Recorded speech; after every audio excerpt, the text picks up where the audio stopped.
Pessoal, boa noite. Hoje a gente vai iniciar nosso simpósio, né? Nosso 7º simpósio da Engenharia Agronômica da Unicep. E a gente tem o prazer de receber a Jaqueline para fazer essa palestra para a gente. No mês da mulher, né, Jaqueline? Nada mais justo que ser uma mulher abre o simpósio. Então, é um prazer a gente receber. Agradeço você ter aceitado o convite para participar do simpósio, para fazer essa abertura do simpósio. E eu não vou falar muito da Jaqueline, porque ela vai falar um pouco sobre o desenvolvimento de carreira dela, né? Mas a Jaqueline é zootecnista, diretora de desenvolvimento organizacional da Casale, né? E ela vai falar um pouquinho com a gente hoje sobre o desenvolvimento profissional dela e um pouquinho também sobre os produtos da Casale, sobre a atuação da Casale. Tá? Eu vou pedir só para que a gente deixe as perguntas para o final, né, Jaqueline? A Jaqueline vai fazer a apresentação e aí vocês vão colocando no chat, ou se talvez alguém preferir ligar o microfone para fazer a pergunta, mas aí a gente faz no final para poder concentrar tudo no final. Tá? Jaqueline, eu vou desligar a minha câmera, mas fique à vontade, se precisar de alguma coisa, só me chamar que eu estou por aqui. Tá ótimo, combinado, Cris. Obrigada, viu? Obrigada a você, boa palestra. Obrigada. Bom, pessoal, muito boa noite, é um prazer estar aqui com vocês. Me sinto muito honrada em poder abrir o simpósio, né? O 7º simpósio de engenharia agronômica aqui da Unicep, é um prazer. Eu tenho grande orgulho aqui da Unicep, né? Uma escola que proporciona uma boa qualidade de mão de obra, né, para a nossa cidade, para a região principalmente.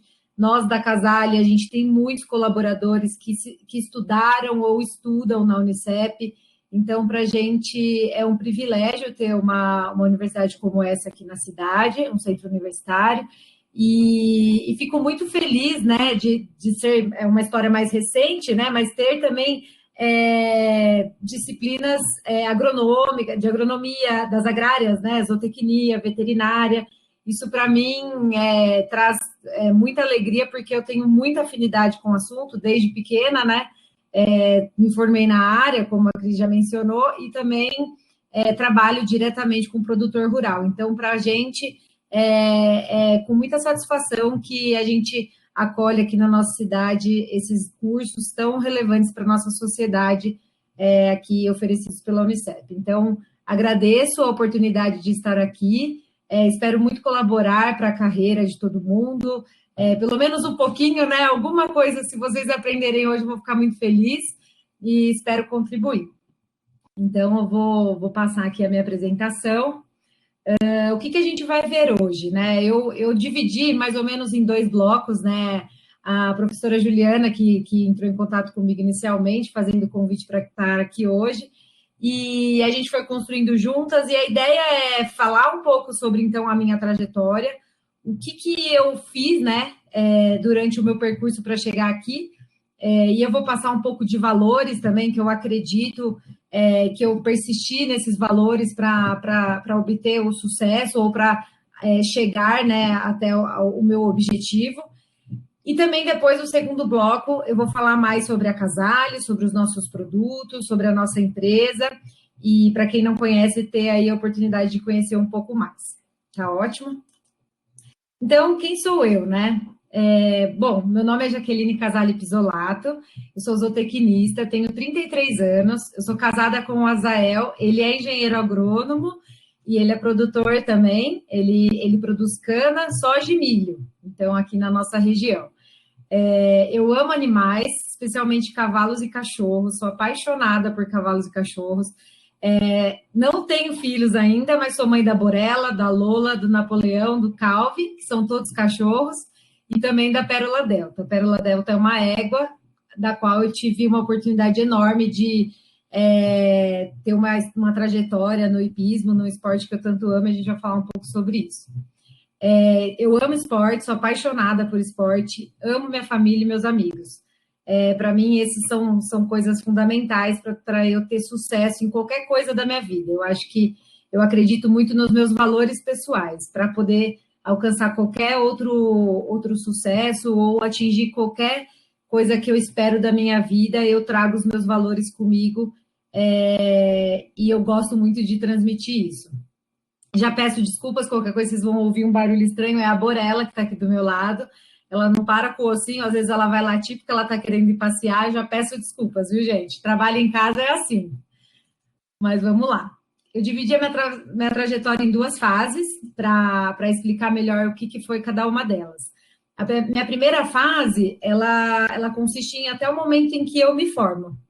E a segunda fase, já a minha trajetória profissional em si, atuando como uma zootecnista ou uma formada, né?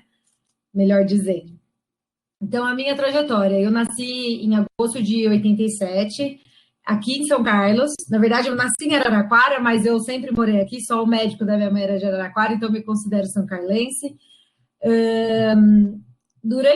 Até eu entrar na faculdade, foram períodos de grande aprendizados que eu trago para a minha vida e com muita satisfação. Meus pais, eles sempre foram muito presentes na nossa vida, a minha e dos meus irmãos, sou irmã da Érica e do Mário, eu esqueci de falar para vocês, e eles foram muito presentes nas nossas vidas, né, os nossos pais. A gente, desde pequenininho, a gente ia na fábrica, ficava presente junto, acompanhando, podendo ver os nossos pais trabalharem de perto. Lógico que naquela época, muitas vezes, a gente achava isso chato, né? Não vou negar que a gente falava, de novo, vou para a fábrica. Mas hoje eu trago isso como uma memória afetiva muito boa do meu passado, e foi muito bom poder ver eles atuando como profissionais, bons profissionais que são, né? Bem de perto, e me inspirar neles. Então, de 87 a 2003, eu tive essa presença dos meus irmãos, junto com os meus pais, aqui em São Carlos, vivendo também muito com as minhas amigas, mas também podendo aprender de perto um pouco sobre a vida profissional e essas responsabilidades que os nossos pais tinham. Isso para a gente foi muito importante para dar valor ao trabalho, dar valor às nossas conquistas como família, então, e acompanhar de perto, obviamente, a trajetória da Casale. Em 2003 e 2004, eu tive vamos ver aqui. Só um minutinho, gente, estou me acostumando com essa ferramenta, vamos lá.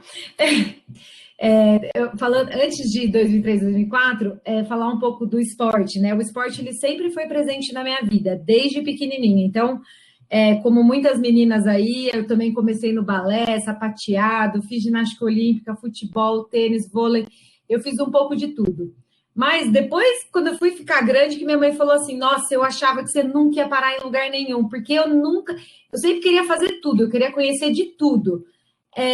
Mas a partir de um momento, em 99, que eu conheci o hipismo, o esporte do qual eu tive a oportunidade de praticar durante 12 anos, eu nunca mais quis saber de outra coisa, eu só quis saber do hipismo, porque eu me identifiquei muito com o cavalo, eu me identifiquei muito com essa troca que existe entre o animal e nós, seres humanos, com um objetivo. Então, assim, o cavalo, ele é um ser muito inteligente, muito sensível, e eu, naquela época, eu era muito ansiosa. Eu sofria com ansiedade, eu sofria com isso. E o cavalo fez com que eu aprendesse a lidar muito bem com essa ansiedade. Não que hoje eu não seja, ou que eu não fique ansiosa com alguma coisa, muito pelo contrário, isso é natural, né? A gente tem que aprender a lidar com isso. Mas o cavalo me fez aprender a me acalmar. Como eu me acalmaria? E hoje é uma ferramenta que eu ainda utilizo. Porque eu não podia montar simplesmente no cavalo ansiosa, nervosa, com medo de errar, porque o cavalo, imediatamente, ele sentia, ele é muito sensitivo, ele sentia, eu passava essa energia para ele e ele acabava fazendo o que ele queria na pista e sem controle nenhum. Então, o controle do conjunto cavaleiro, ele depende muito desse equilíbrio mental mesmo e de energia, né? Então, assim, por que eu estou falando isso? Vocês vão falando, mas por que está falando disso? Mas isso é muito importante para o resto da minha carreira. É um ponto essencial que eu quis colocar aqui e que eu acredito muito no esporte para a gente atingir os nossos objetivos na vida, porque o esporte nos traz disciplina, ele faz com que a gente trace um objetivo, não perca o norte, né, da onde a gente quer chegar. Sempre você não entra em campo falando, hoje eu não vou fazer gol. Não, você quer ganhar, né? Ou então você entra numa natação, você vai nadar, você fala assim, eu vou chegar por último porque é tranquilo. Não, o seu objetivo é chegar em primeiro.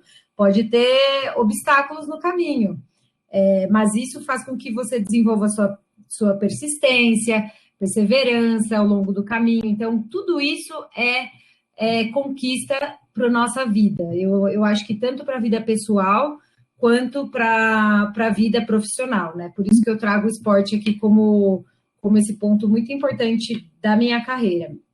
E ele foi antes de 2003 e 2004, que é onde eu quero contar para vocês, que foi onde eu tive a oportunidade de ir para o Canadá. Naquela época, por que meus irmãos já tinham feito intercâmbio, a gente vivia uma vida boa, mas assim, era bastante medida, os nossos pais, eles eram muito regrados com a gente tinha tanto regras para fazer as coisas no dia a dia, também muitas regras com gastos, a gente tinha uma mesada fixa, baixa, que não dava para a gente comprar muitas coisas, e isso foi muito bom para a gente só foi ver em seguida. E por que eu estou contando isso? Porque nesse momento em que eu tive a oportunidade de ir para o Canadá, o meu pai me deu a oportunidade de escolher entre Canadá e Estados Unidos. Para onde você quer ir?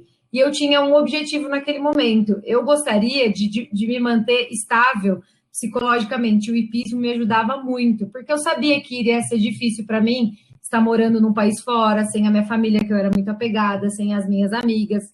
E foi muito difícil. Mas o hipismo, ele me ajudou muito. Eu tive a oportunidade de montar, eu morei em Winnipeg, no Canadá, por 6 meses, com uma família muito rígida lá. E isso me trouxe muita bagagem. No começo da minha história lá, eu chorava todos os dias. E eu lembro naquela época tinha MSN, né? A gente falava pelo MSN com a minha família, e eu falava, tá muito ruim, tá muito triste. Meu pai falava, fica firme, filha, isso é bom para você, você vai aprender e tudo mais.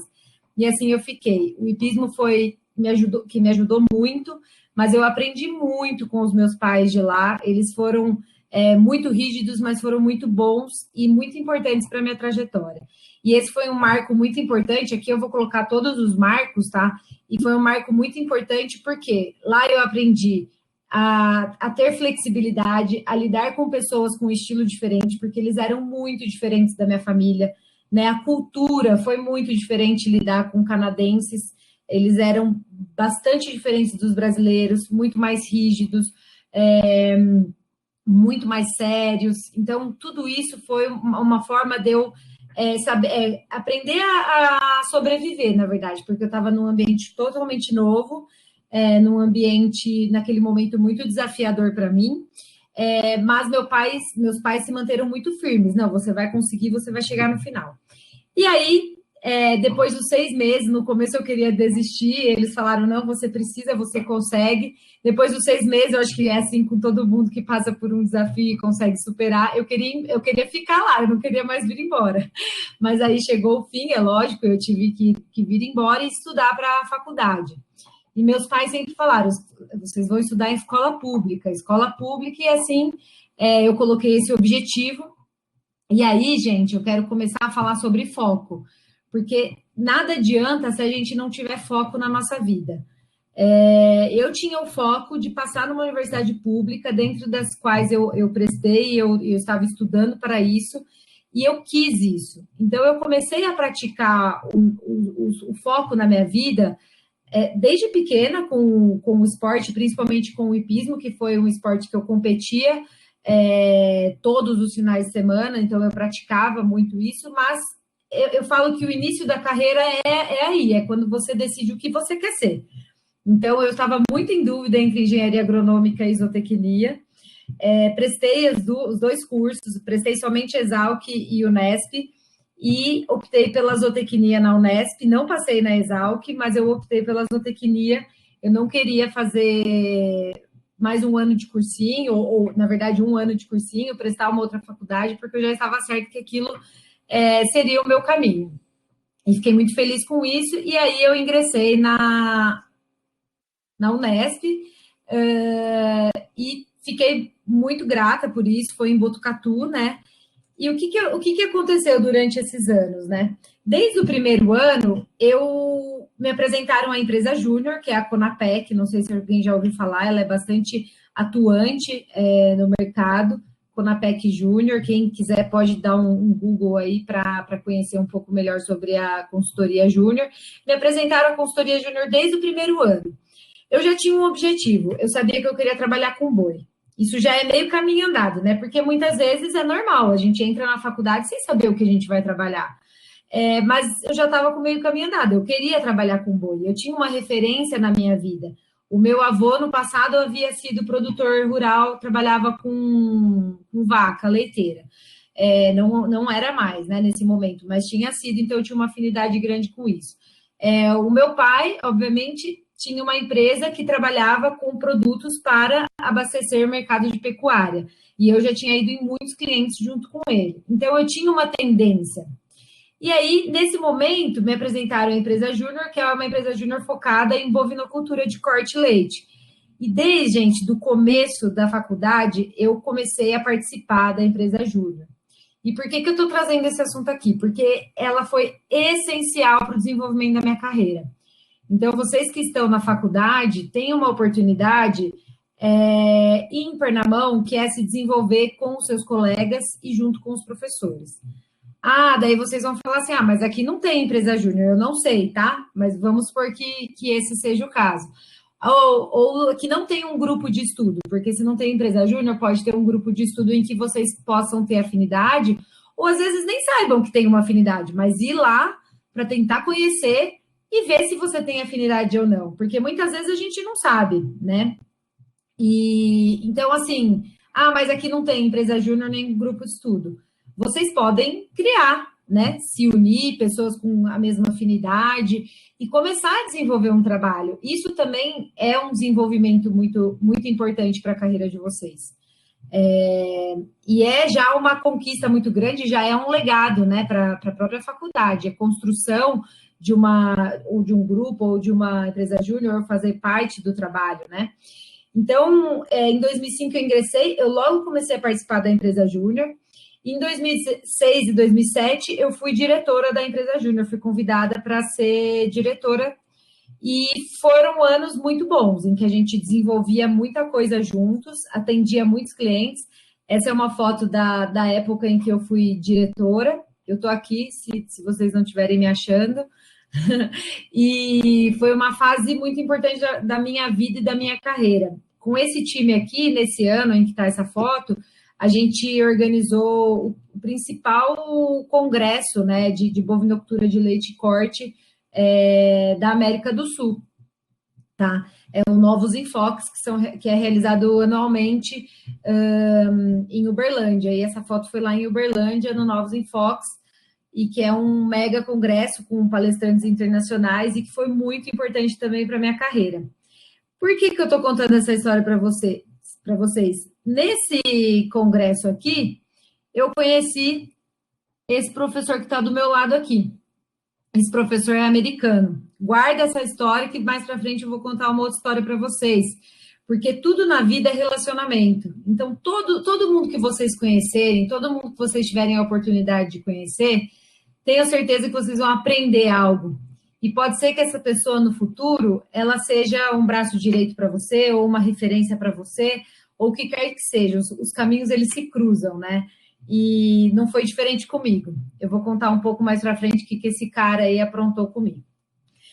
E depois dessa oportunidade, eu tive a grande oportunidade, que foi onde eu me desenvolvi muito durante a minha faculdade. Eu recebi um convite para ir trabalhar no JBS na Austrália. E aí eu decidi, né, ir e trancar a minha faculdade. Então, eu tranquei o 4º ano da minha faculdade, em que seria o ano em que eu pegaria todas as disciplinas optativas, né, era assim na Unesp, então eu iria direcionar muito a minha carreira nesse ano. E eu falei, não, é uma oportunidade única, e eu vou para a Austrália, e quando eu voltar eu decido quais disciplinas eu vou cursar. Pois bem, fiquei um ano na Austrália, trabalhei em confinamentos em frigorífico lá do JBS. Essa sou eu aqui no Cavalo, numa das unidades do confinamento. Confinamento eu fiquei aí aproximadamente quase, na verdade, quase todo o tempo do meu ano lá, e no frigorífico eu fiquei mais ou menos 45 dias.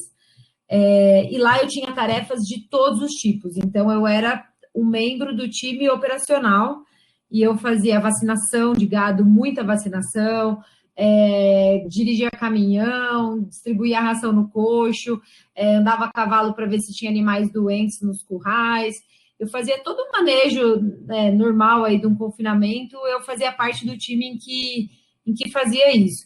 E no frigorífico, eu tive a oportunidade de aprender, na verdade. Eu não tinha uma função, de fato, mas eu acompanhava a equipe do controle da qualidade. Então, eu aprendi muito nesse período. E o que foi muito legal para mim e muito marcante nesse momento da minha carreira? Eu fui para a Austrália com o foco de trabalhar no futuro, quando eu me formasse, né, com bem-estar animal e qualidade de carne. Era isso que eu queria trabalhar e eu amava isso. Quando eu cheguei na Austrália, eu falei, gente, o buraco é mais embaixo. Naquele ano, gente, foi em 2008, faz mais de 10 anos, né? Faz 13 anos. No Brasil, quase não se falava em bem-estar animal. Muito poucas pessoas praticavam bem-estar animal nas propriedades. E quando eu cheguei lá, eu vi um monte de norma, um monte de regra, um monte de coisa sendo muito bem executada, muito fiscalizada. Eu achei aquilo fantástico. Eu falei, o Brasil está muito distante disso. E principalmente o mercado consumidor. Na Austrália, o mercado consumidor, ele exige o que ele vai comer.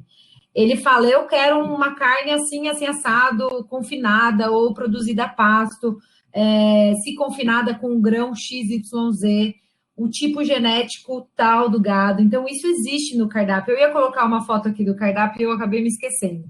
Mas no cardápio, quando você vai no restaurante na Austrália, eles escrevem, então, tudo isso, que tipo de, onde foi criado, que região, que tipo de gado que é a genética, se foi criado a pasto ou confinamento, se foi em confinamento, que tipo de grão que ele comeu.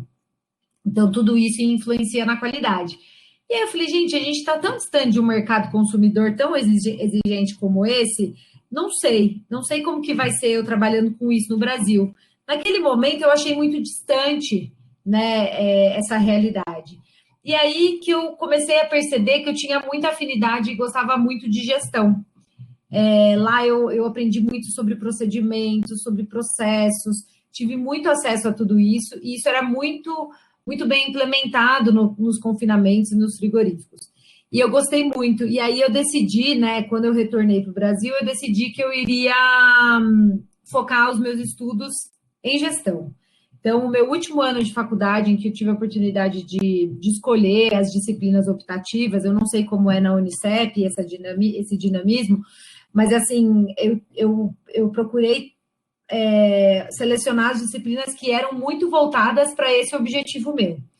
E aí, né, eu falo do foco de novo. Eu falei, não, é esse o meu foco, eu quero trabalhar com isso. E na época eu até, né, tive que falar para o meu professor da empresa júnior que eu não ia continuar na empresa júnior quando eu retornei, porque eu gostaria de focar a minha formação em gestão. E assim, o pessoal ficou impressionado. Como assim? Mas eu queria trabalhar com isso. Então eu peguei uma professora que era muito focada em economia, eu garrei nela e falei: você vai ser minha orientadora, eu quero trabalhar com isso, me ajuda, eu preciso aprender. E assim foi. Meu último ano foi muito focado em gestão, e eu tenho muito a agradecer as oportunidades que eu tive também na universidade de aprender tanto, e que eu fui buscando os professores, fui entrando em contato com professores que eu achava que poderiam me ajudar. E eu acho que esse contato com a universidade, gente, é precioso. Eu queria colocar esse ponto para vocês aproveitarem muito.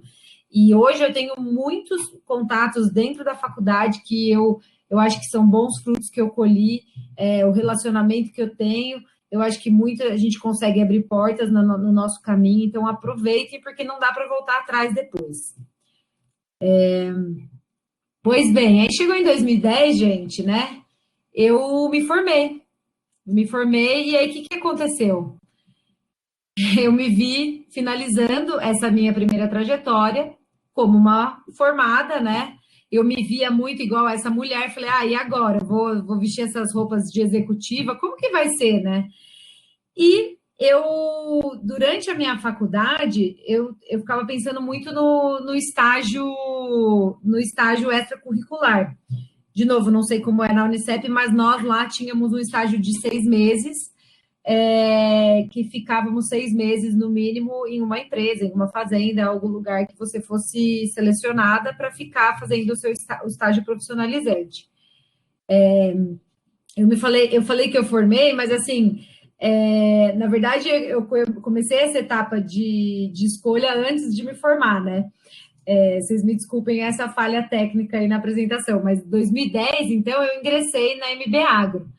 Eu foquei que eu queria trabalhar com economia, com gestão, e prestei o processo seletivo da MB Agro. Para quem não conhece, também dá um Google aí. A MB Agro é uma consultoria de economia agrícola, fica em São Paulo, e faz grandes projetos, ou para fazendas, empresas, grandes empresas, e tem como principal sócio da consultoria o Alexandre Mendonça de Barros, acho que vocês já ouviram falar, engenheiro agrônomo também, e o pai dele, José Roberto Mendonça de Barros, ex-ministro.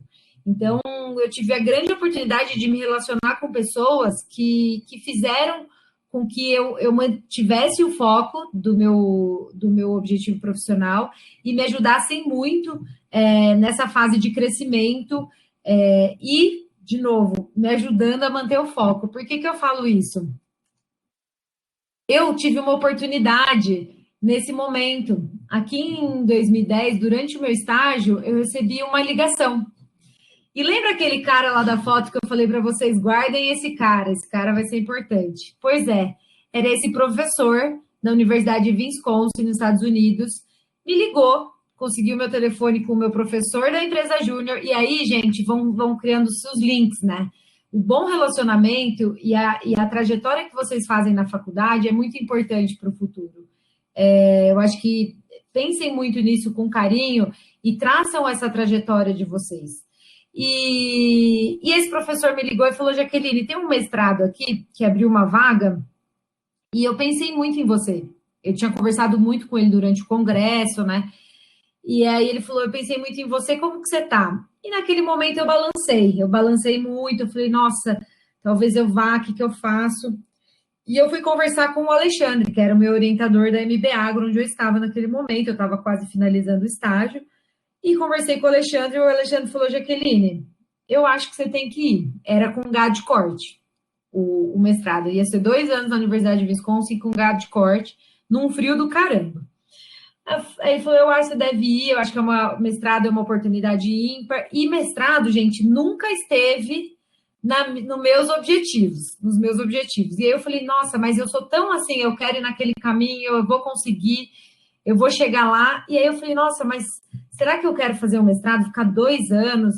E aí foram semanas até eu decidir. No fim eu falei, tá bom, eu vou. E ele me apresentou a professora, que seria a responsável pelo meu mestrado, que não seria ele, né? E aí fiz as provas. Ela falou: você tem que fazer as provas assim, assim, assado. Fiz um monte de prova de matemática, prova de inglês, tudo com certificado e tal. Passei nas provas. No que eu passei nas provas, eu estava feliz da vida, eu já estava até comprando um casaco de frio para ir. A minha professora lá dos Estados Unidos me ligou e falou assim: olha, Jaqueline, aquele mestrado que ia ser com gado de corte não vai ser mais, porque o governo americano mudou a verba enfim, vai ser com ovinos. Gente, a hora que eu ouvi aquilo, eu falei: olha, eu não sei nem o que te dizer. Eu nunca tinha trabalhado com ovinos. Minto, eu tinha uma vez feito estágio na faculdade com ovinos, mas eu não tinha tido afinidade. Eu falei, nossa, eu vou trabalhar com ovinos, um negócio que eu não curto, durante 2 anos, e nisso, o pior, já tinha terminado o meu estágio e tinha saído do MB Agro. Eu falei, gente, agora eu vou ter que começar aqui tudo de novo, ou eu vou para lá trabalhar com 2 anos no frio, com ovinos. Aí eu parei e falei assim, não, eu preciso focar. Qual que é o meu foco? Qual que é o meu objetivo? E eu tinha certeza que o meu objetivo era trabalhar com bovinos. E aí eu desacreditei, eu não quis ir, eu falei, agradeci. e não fui, né? Eu lembrei do meu foco, mantive do meu foco, não fui porque eu falei, vai ser uma experiência muito boa, vai ser, com certeza, mas eu vou ficar 2 anos trabalhando com algo que eu não quero, num frio, num momento da minha carreira único, porque quando a gente sai da faculdade, a gente está aquecido no mercado, né? É diferente depois que você passa um tempo estudando, então eu estava muito focada nisso. Falei, não, eu vou ficar, agradeci. Gastei dinheiro que eu nem tinha, que foram para fazer as provas, mas eu não fui. Eu falei, eu não vou e eu vou procurar emprego. E aí foi em que eu prestei diversos processos seletivos e passei no trainee do frigorífico Minerva, vocês devem conhecer, o Minerva Foods. No Minerva, por eu ter tido essa experiência na MB Agro, eles já me alocaram dentro do trainee na área de inteligência de mercado. E foi uma área que eu tive bastante crescimento. Eu tive a oportunidade de trabalhar com o Fabiano Tito Rosa, muitos devem ter ouvido falar aí do mercado. Ele era meu gestor imediato. E lá eu tive mais uma oportunidade de vida de crescimento em que eu aprendi que foco é sempre o caminho. Por quê, gente? Nesse momento, eu já pensava que um dia eu ia chegar na Casale. Eu já queria isso. E aí eu pensava, como que eu vou chegar lá? Como que eu vou ser uma gestora melhor para a Casale? Como que eu vou agregar valor na empresa da minha família? E eu via naquele momento que eu precisaria estar numa. Eu coloquei isso na minha cabeça, eu queria estar numa consultoria onde eu teria acesso ao máximo de empresas possíveis, num curto espaço de tempo, e que eu me tornasse pronta e preparada para assumir uma função na Casale sem me frustrar, porque eu sempre penso também no que eu vou atingir. Eu nunca quero dar um passo maior do que eu posso. E aí, eu estava 6 meses de treino no Minerva, eu prestei um outro processo seletivo para a Price, PwC, na área de agronegócios, atendendo empresas de agronegócio. E eu passei. E era um outro trainee. Então, vocês imaginam, eu estava num trainee, depois de 6 meses eu prestei outro, passei e saí, fui ser trainee de novo. E na Price, foi onde eu tive grande aprendizado na minha carreira, porque era uma consultoria na área de gestão, né? Na área de gestão. Eu tive acesso a grandes empresas, então eu trabalhei pela Price em grandes empresas e pequenas também, que me fizeram crescer muito profissionalmente. Em paralelo à Price, onde eu viajava toda semana, ficava sempre em cliente, eu fiz um MBA na BI International em gestão empresarial, que me ajudou muito a me desenvolver dentro dos assuntos da Price, porque eu fiquei com muito medo, gente, porque eu saí do Minerva, onde eu era zootecnista, eu estava assim na minha zona de conforto, dentro dos assuntos que eu abordava lá, que eu trabalhava lá. E aí eu fui para uma área de consultoria em gestão, que eu não tinha experiência profissional, obviamente, mas que dependia de muitos conceitos de administração, de contabilidade. Então eu fui estudar, né? Eu fui me especializar, fiz o MBA em gestão empresarial, que me ajudou muito. E fiz uma disciplina sanduíche do MBA em Babson College, que fica lá em Boston, nos Estados Unidos. E lá eu fiz uma disciplina de empreendedorismo e também... Só um minutinho, gente. Uma cachorrinha aqui mordendo um fio. De empreendedorismo e sucessão familiar. Então, desde aí, eu já comecei a trabalhar essa questão de empreendedorismo, de sucessão, em paralelo com o meu trabalho. Chegou um momento na Price em que eu achei que eu precisava assumir novos desafios. Por quê? Eu queria ser gestora.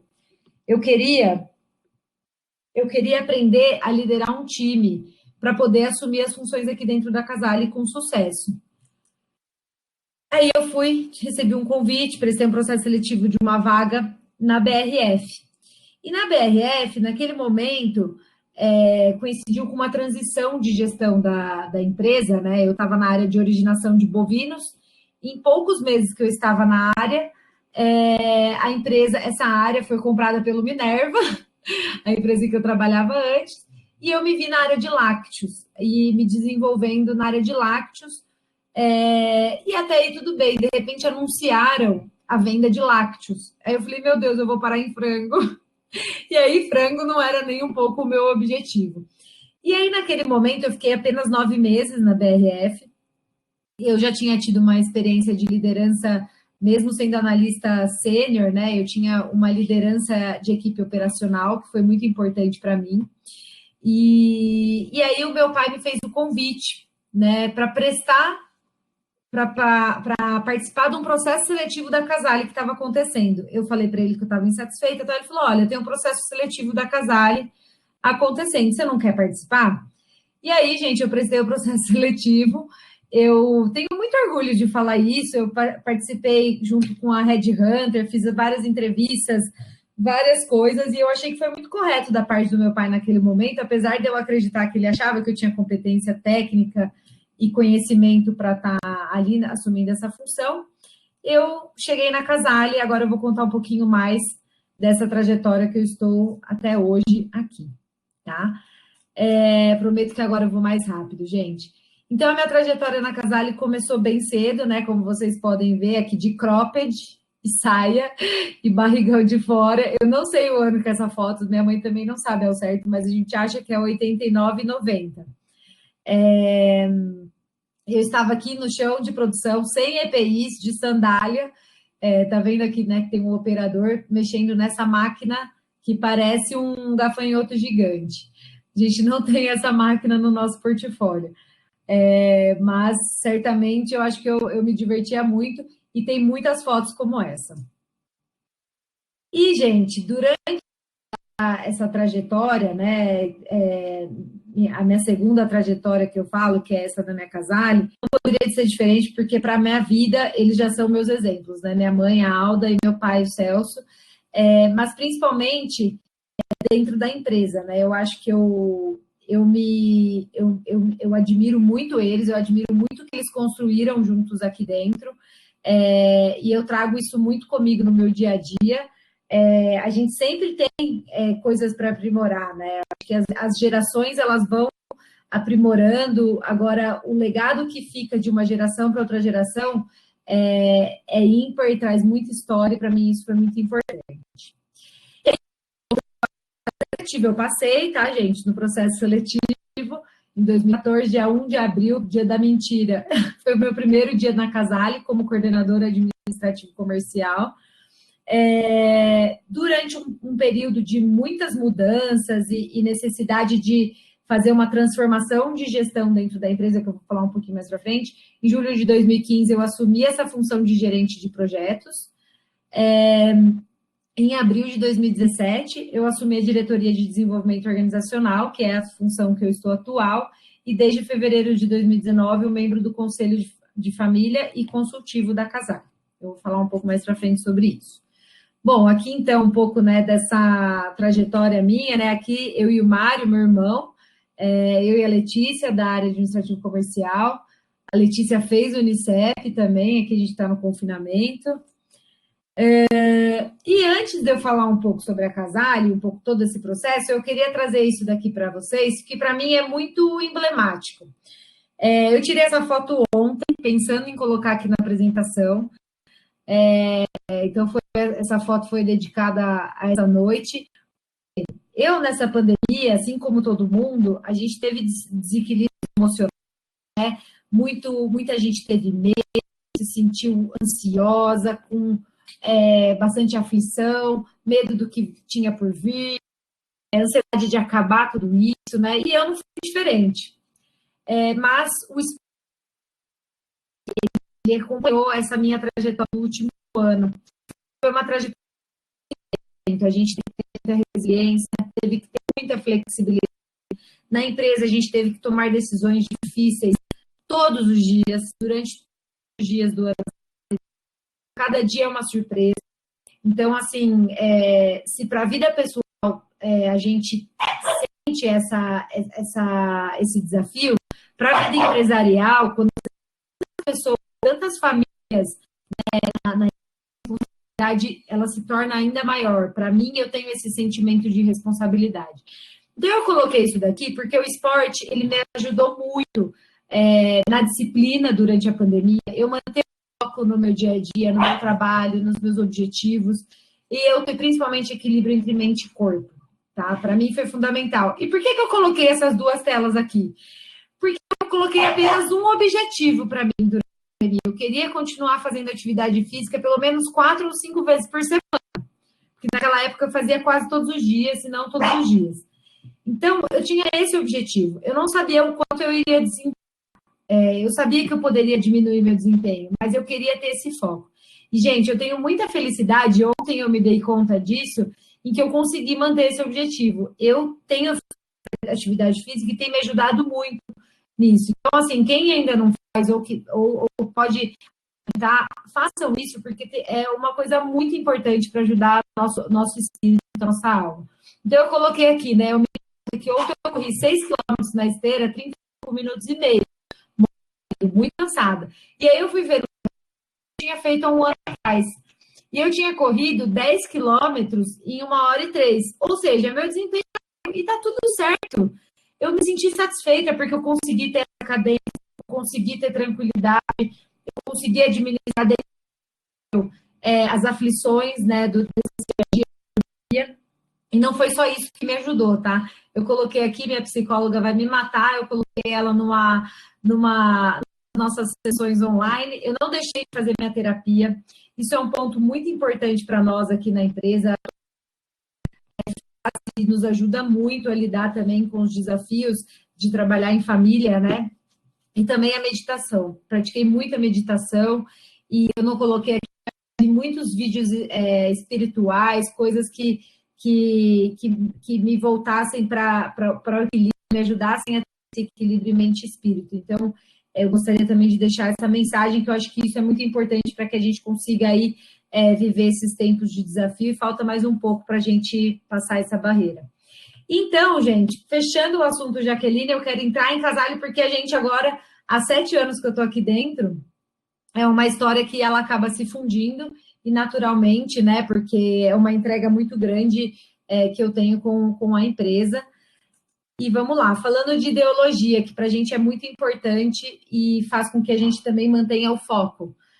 Nossa missão, assegurar a confiança do produtor em nossa marca e liderar em soluções inovadoras para uma pecuária sustentável. A nossa visão, estar entre os maiores players mundiais na mecanização e soluções para a pecuária. E o que significa tudo isso? A gente trabalha muito com o elo da confiança, a gente tem um legado de 57 anos, então isso não é pouca coisa, é uma tradição e a gente trabalha com a confiança do produtor. E sempre trazendo inovação. Inovação é um dos nossos valores e por isso a gente precisa liderar em soluções inovadoras. A gente quer pessoas com mentes inovadoras, com postura inovadora, criativa. Então, assim, isso é muito importante para a nossa cultura. Nós temos o objetivo de internacionalizar a nossa marca e a gente está trabalhando forte para isso. Tá? Os nossos valores. Aqui é difícil da gente interagir, né? Se a gente tivesse pessoalmente, a gente iria interagir muito mais. Mas vocês já pararam para pensar quais são os seus valores de vida? Os seus valores como pessoa? Então, eu acho que se ninguém pensou, ou se nunca parou para concretizar, né? Eu acho que isso é muito legal. Eu acho que a faculdade ela é um momento muito bom para a gente parar para pensar nos nossos valores, porque isso vai nos guiar, vai guiar as nossas atitudes e até as nossas trajetórias. E não é diferente para Casale. A gente acredita muito nos nossos valores e a gente brinca também, né? No nosso crachá sempre tem os valores atrás. Né? A gente na empresa a gente fica com o crachá e em vários lugares também tem os valores escritos. Então, você está com dúvida de como você vai agir, você tem uma ação para fazer, seja com o colaborador, seja interno ou com o cliente, olha os valores, que muitas vezes o valor vai te responder como agir. Então, os nossos valores, né? Nossos colaboradores são o nosso maior patrimônio, tratar as pessoas com respeito e cordialidade, agir com justiça, honestidade e franqueza, agir para a satisfação e sucesso de nossos clientes, respeitar o meio ambiente de nossas comunidades, honrar nossa palavra, trabalhar buscando continuamente a excelência e ser comprometido e trabalhar em equipe. Então, tudo que a gente faz aqui dentro tem que estar alinhado com os nossos valores. Se não tiver, a gente aprende também. Aconteceu alguma coisa que está desalinhada aos valores. Gente, a gente conversa sobre isso abertamente na nossa empresa. Olha, tal atitude não foi alinhada com os nossos valores. A gente fala muito sobre isso. e a gente vai se alinhando com esse guia nosso. E falando um pouco de história, né? Para quem não conhece a Casale fica pertinho da Unicep, aí na Washington Luiz. Essa imagem no canto direito da tela é a nossa sede, depois eu vou mostrar maior. Nós somos uma empresa brasileira e somos uma empresa de estrutura familiar. Nós somos 100% focados numa pecuária moderna e eficiente. Qual que é a história da Casale, né? Muita gente não sabe, muita gente me pergunta. E muita gente acha que meu pai, o Celso, foi o fundador. Mas não. Quem foi o fundador da Casale foram 2 primos do meu pai, eles eram sócios.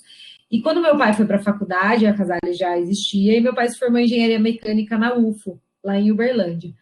E quando ele se formou, a Casale tinha quase 15 anos, e meu avô conhecia o presidente, o pessoal da Embrapa, né, daqui de São Carlos. E aí eles estavam falando muito sobre misturadores. Meu pai queria trabalhar no ramo de pecuária ou agricultura, não sabia ao certo o quê, mas gostaria de trabalhar com mecanização. E naquele momento, veja lá, hein, gente, começo dos anos 80, o pessoal da Embrapa falou, olha, o futuro é esses misturadores de ração, porque a pecuária tem que crescer muito, tem que tecnificar. E meu pai, ele brinca que ele achava que o futuro ia ser dali 5 anos, né? Então tá, e aí ele falou, bom, como que eu faço, né? E a Embrapa financiou para ele 1 mês nos Estados Unidos, para ele aprender sobre confinamento e sobre misturadores, porque no Brasil, na América Latina, não tinha nenhum fabricante. Então, tudo que tinha, o pouco que tinha na época, era importado. E aí meu pai ficou 1 mês rodando confinamento, rodando fábricas de máquinas lá. E quando ele voltou, a Embrapa importou uma máquina e falou, Celso, você desmonta ela, copia e cola. Copy and paste, copia e cola, não muda nada e vamos ver o que dá. E foi isso que meu pai fez e fabricou a primeira misturadora de ração total da América Latina em 84. Cópia, ele não entendia nada, ele nem podia mudar, porque ele não sabia o que ia ser. E desde então a gente vem desenvolvendo, né, esse tipo de tecnologia, a gente tem diversos tamanhos de máquina com sistemas diferentes, eu vou passar um pouco mais à frente para vocês conhecerem. Mas aí nasceu toda a nossa história e o nosso foco muito nesse nicho de mercado que é a pecuária. Tá bom? Então, hoje, nós somos liderados pela 2ª geração da família, mas nós seguimos ainda o processo de implementação de governança, nós já temos um conselho consultivo, como eu já mencionei antes, que eu sou membro do conselho.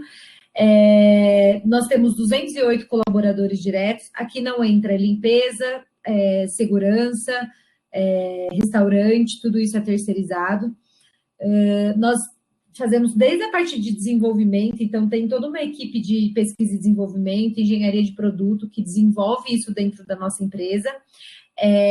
Nós temos também a área de engenharia da aplicação, em que faz todo o estudo da aplicação do produto no campo, e fabricamos esses produtos internamente, desenvolvemos o protótipo, né, desenvolvemos o produto e vendemos também tanto para revendas quanto para clientes finais. Mas nós temos parceiros no Brasil todo, que são tanto parceiros na venda quanto no pós-venda desses equipamentos.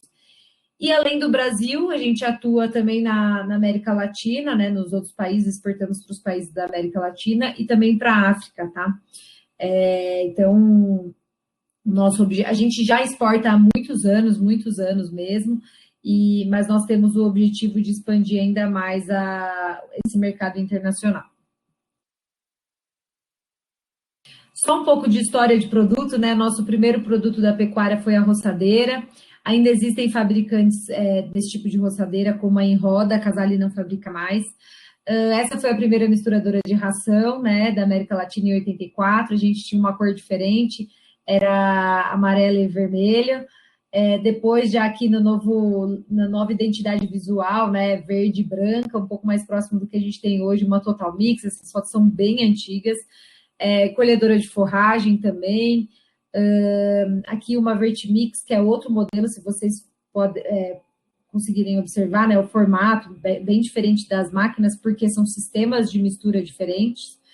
E aqui a Rotor Mix, né, essa máquina, essa foto aqui foi ano 2000, Em 2000, a gente fez uma troca de patente bastante importante para a nossa empresa.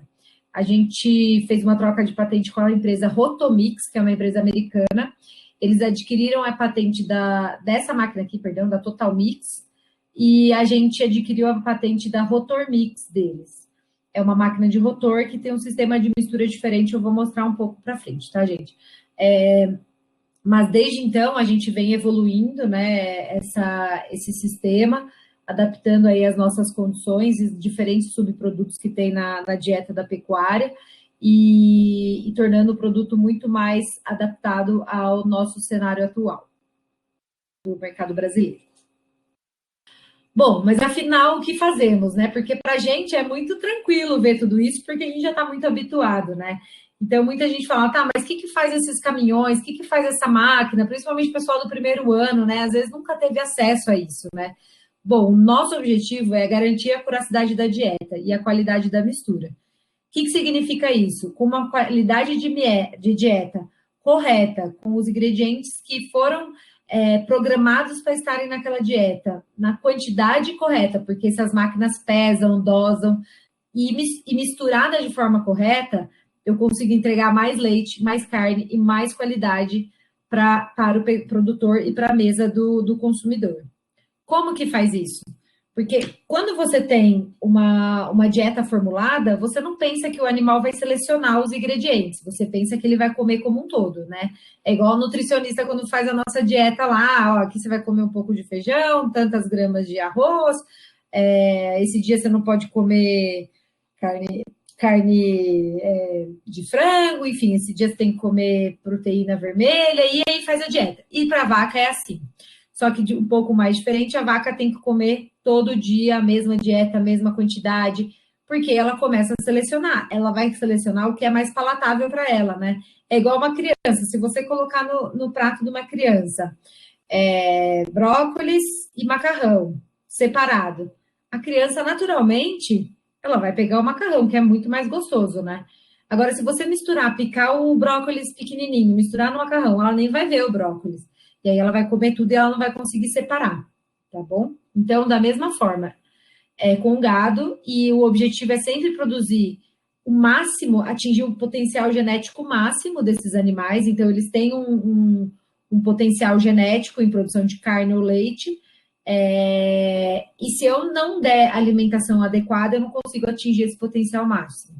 Então, eu quero que ele entregue o máximo de potencial para entregar o melhor de produto, seja carne ou seja leite, tá? É aí que a gente entra principalmente. E, né, o que eu disse, né, o boi tem que comer todo dia a mesma coisa, apenas uma dieta. O que for formulado tem que ser fornecida e tem que ser consumida. Isso é muito importante. A gente tem que deixar no coxo a dieta exatamente como ela tem que ser consumida, e ela tem que ser consumida também no tempo certo. Então, a rotina no confinamento é muito importante. Então, a precisão de homogeneidade da mistura, uniformidade da distribuição ao longo do coxo, porque não pode ter disputa de coxo, né? É a mesma coisa na nossa mesa. Se a gente der mais quantidade para o irmão aqui do lado e a mim menos, e eu sou maior que ele, ou até do mesmo tamanho, aquele pratinho ali, para o boi é diferente. Então, a uniformidade na distribuição ao longo do coxo é muito importante, porque a gente dimensiona quantos animais vão se alimentar ali certinho para eles não terem competição de coxo. Eficiência na replicagem das partículas quando for necessário e garantia do fornecimento da dieta formulada. Como eu disse, isso é muito importante na produção animal. Tá? Então, eu vou entrar um pouco nos produtos, gente, de forma bem rápida. Eu vou tentar não ser cansativa. Eu sei que é difícil a gente ficar aqui numa tela e tem pouca interação, né? Eu sinto falta também de estar olhando para vocês e conversando. Mas esse é um dos nossos produtos, é um distribuidor espalhador de esterco. É um produto muito eficaz aí para distribuição de nossa, gente, me fui de esterco, de adubo, né, para lavoura ou para o pasto. Essa é a colhedora de forragem, também faz a colheita aí para fazer a silagem, né, ou até para dar o trato verde para o gado. Depende aí do sistema de produção e dos objetivos de cada propriedade. E entrando mais nos misturadores de ração, né, que são o nosso carro-chefe, a gente tem basicamente dois sistemas de mistura, tá? O horizontal e o vertical. O vertical, para vocês não esquecerem, ele parece aquele liquidificador, ele parece o liquidificador de casa. Normalmente ele tem uma rosca que começa larga e se afina, e ele é um misturador vertical. Uma ou duas roscas verticais. E o horizontal, ou ele tem três roscas, uma embaixo, que ela funciona para trazer e para ajudar a misturar e também para distribuir no coxo, e duas em cima, eu vou mostrar, vocês vão entender melhor. E o tipo de rotor, que é aquele que a gente adquiriu aquela patente, que eu comentei com vocês em 2000, já faz 21 anos, né, que a gente tem essa patente, mas ela foi evoluindo, a gente já evoluiu 5 gerações. E essa Rotoflex Eco, que está aqui, é o tipo de rotor que nós desenvolvemos na Casale, ele é exclusivo, a gente tem uma patente desse rotor, e ele tem uma combinação de dois movimentos que vai e vem, com duas roscas, e executa o tombamento escalonado desse rotor. E esse rotor ele tem um grande diferencial, que ele tem uma economia de combustível, ele gasta menos energia para fazer o mesmo resultado, se comparado com o rotor anterior, tá? Então, nós temos 5 gerações, o da quarta geração, se a gente comparar com esse teve um ganho de até 15% de combustível. Então, né, como eu comentei, a Total Mix, só para vocês entenderem um pouco mais como funciona, essa rosca aqui ela é inferior, ela é lá embaixo, e temos duas roscas em cima, tá? Então, ela vai repicando e misturando homogeneamente qualquer tipo de volumoso. Então, aqui você pode colocar silagem, feno. Se tiver feno em mais quantidade, você pode colocar facas opcionais para essa máquina poder repicar melhor esse conteúdo. Ração, caroço de algodão, vários subprodutos que a gente trabalha. Ela é muito comum, é uma máquina muito comum no mercado brasileiro.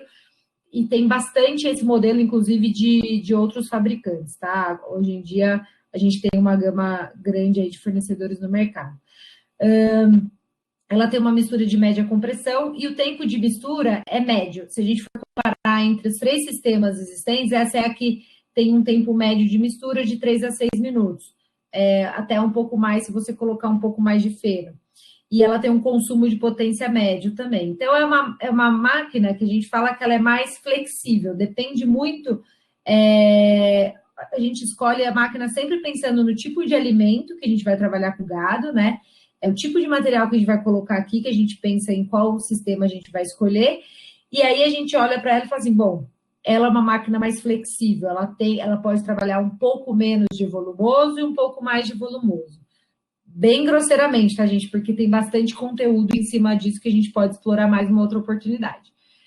Então, ela tem um sistema de autocarregamento, né? Que aqui ela faz um desensilamento perfeito no silo, sem ter aeração, então sem ter entrada de ar, alteração de temperatura, né? Que a gente já fez alguns experimentos junto ao centro de pesquisa, que mede a temperatura. Então, assim, aqui fica um desensilado perfeito e que tem pouca aeração, então você perde quase nada de silagem. Se a gente comparar com garfo, né, que é muito comum em propriedades menores, o desensilar acaba que você tem uma perfuração do silo, então todo aquele processo perfeito de ensilagem, você perde muito, né? Porque a entrada de ar permite com que os micro-organismos se proliferem e você tem uma perda muito grande desse material.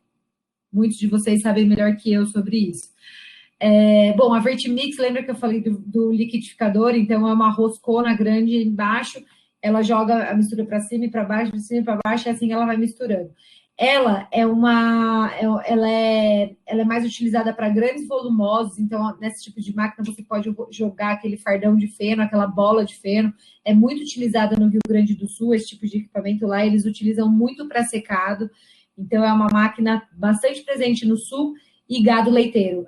O tempo de mistura dela é um pouco mais lento, então ela vai até 8 minutos, né? Depende muito, de novo, do subproduto que você vai colocar aqui. É uma máquina muito usada para gado leiteiro, por conta da necessidade do volumoso, né? O gado de leite, para estimular a ruminação e a produção de leite, ele utiliza muito feno, muitas fibras longas na dieta, tá bom? Mais imagens aí da Vertimix, né? Entrando então no Rotoflex Eco, Aí, gente, eu acho que eu saí. Vocês estão vendo aqui? Tá vendo aqui, Cris? Acho que tá vendo, né? Estamos vendo. Ai, então tá bom, que saiu aqui na minha. Ixi, Maria, me perdi na tela. Você tá vendo ainda? Sim, pra gente tá normal, não mudou nada. Peraí, gente. Isso aqui Ai, voltou. Voltou? Essa ferramenta é bem diferente do que eu estou habituado. Vamos É lá. verdade. Eu já estou terminando, Cris. E Tranquilo. falando da Rotor Mix, né, que a gente tem bastante uso no Brasil, hoje cada vez mais a gente, essa máquina ela é muito, ela tem uma excelência muito grande no campo, porque ela é uma máquina, além da eficiência dela, ela trabalha de 2 a 3 minutos a mistura, então a gente estava falando lá de 6, 8 minutos, né? Então é uma máquina que tem uma grande eficiência. Ela, então, para grandes confinamentos, quando você está pensando em eficiência, agilidade no trato, otimizar a hora de trato, tratar de forma homogênea todo o gado no tempo certo. Então, esse tipo de produto traz mais agilidade e aumenta a produtividade do confinamento. Porém, ela é muito mais utilizada, nunca exclui, tá? Gado de leite ou corte. A gente não tem essa questão de excluir, porque depende muito do subproduto que a gente vai utilizar nos equipamentos. Essa daqui, ela não pode utilizar a fibra longa, ela tem aí a necessidade de ter fibras curtas, então, se for utilizar no gado leiteiro, tem que ser uma estratégia nutricional que atenda também a necessidade de uso desse equipamento, porque senão vai embuchar, não vai dar certo, a fibra vai se enrolar toda no rotor e não vai funcionar. Tá? Então, assim, mas é um equipamento que vem se difundindo muito, cada vez mais no mercado, e hoje a gente tem uma versão dele que é focada em semi-confinamento. Então, a gente abastece os coxos dos animais no semi-confinamento, entregando apenas grãos ou concentrado, né? Ou uma dieta proteica energética, depende da estratégia nutricional do gado naquele momento. Então, essa máquina entrega muito bem isso também. Então, essa é uma máquina, é o maior tamanho que a gente tem, é a Rotor Mix de 27 metros cúbicos, montada no caminhão, né, que é um confinamento de um cliente nosso em Goiás. E para vocês terem noção, essa máquina aqui, ela bate em torno de 10 toneladas por vez. Então, por vez aqui vai 10 toneladas. É a maior máquina nossa. Então, é muito, muito alimento, né? Se a gente for pensar o tanto que o potencial nessa... Se vocês puderem ver aqui, acho que dá para ver, aqui atrás tem mais 2, ó, esperando abastecimento. Então, essa fazenda aqui tem 4 caminhões desses, vocês imaginam? E não param um minuto. Então, é uma fábrica de fazer carne mesmo. E, né, já até entrando no tipo de misturador, a gente tem o tracionado, caminhão ou estacionário, que tem que acompanhar com o distribuidor, porque o estacionário ele fica como se fosse uma fábrica de ração.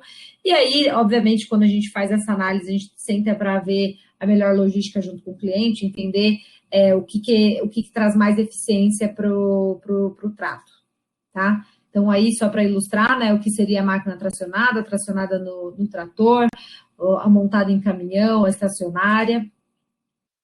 E falando um pouco da nossa estrutura atual, para quem ainda não viu a gente, passem ali na Washington Luiz. Agora não dá para chamar para tomar café, mas em breve a gente vai voltar a poder receber vocês para tomar um café e conhecer nossa fábrica. Então, esse é o nosso escritório administrativo. Nós temos 2 unidades produtivas aqui, tá? E aqui a gente tem uma unidade de protótipo, onde a gente faz toda a montagem de protótipos e primeiros testes, tudo aqui que acontece. Aqui a gente tem a Agropecuária Integração, também, que é aqui em São Carlos, fica lá em Água Vermelha. Então, a gente tem um confinamento de 5.600, capacidade de 5.600 animais, com uma unidade de teste de protótipo. Então, todos os protótipos, antes de o protótipo ir para uma fazenda de cliente, onde ele fica um período, né, fazendo testes práticos com o dia a dia de um confinamento, ele sempre vai passar pelo teste aqui dentro da nossa fazenda, que é 15 minutos da fazenda, da fábrica, perdão. Então, ele vai para lá, faz os primeiros testes em cheio, com produto, fazendo na aplicação, mesmo na prática, porque se qualquer necessidade de ajuste mecânico, ajuste, enfim, de projeto, qualquer coisa, a fábrica está do lado.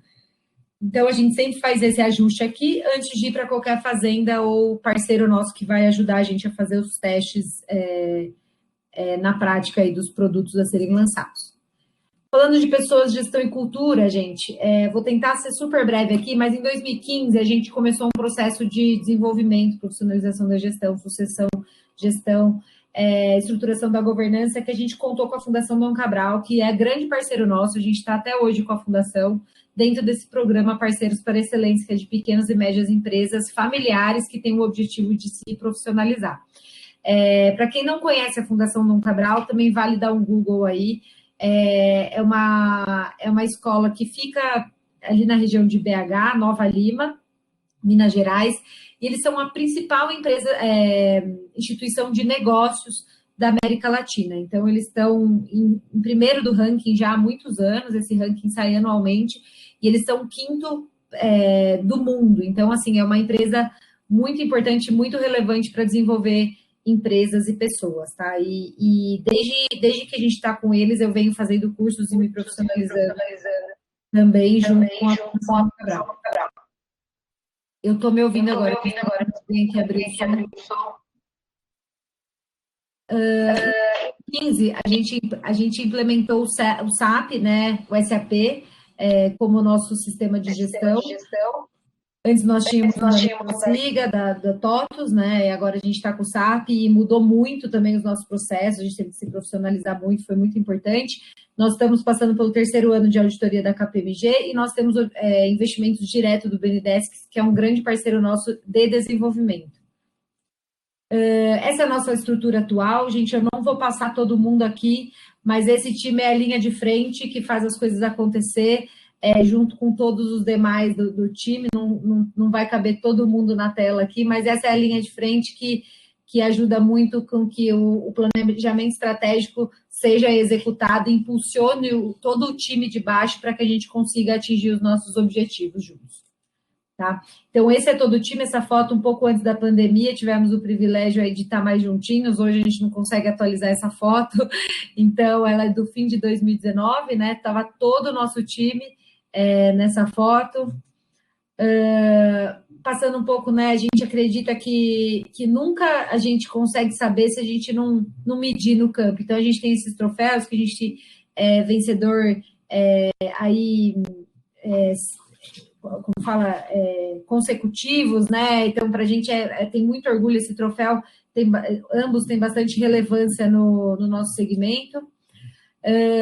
E, por fim, eu gostaria de fazer um convite para quem não nos conhece, nas redes, a gente está nas principais redes aí do Instagram, no YouTube, no Facebook e também no LinkedIn. Então, sigam a Casale, acompanhem as novidades, a gente posta bastante coisa, e no LinkedIn aí fica antenado que a gente sempre está postando vaga de estágio, vaga que temos em aberto, né? Então, para quem está buscando oportunidade também, pode ficar antenado que a gente sempre posta novidades.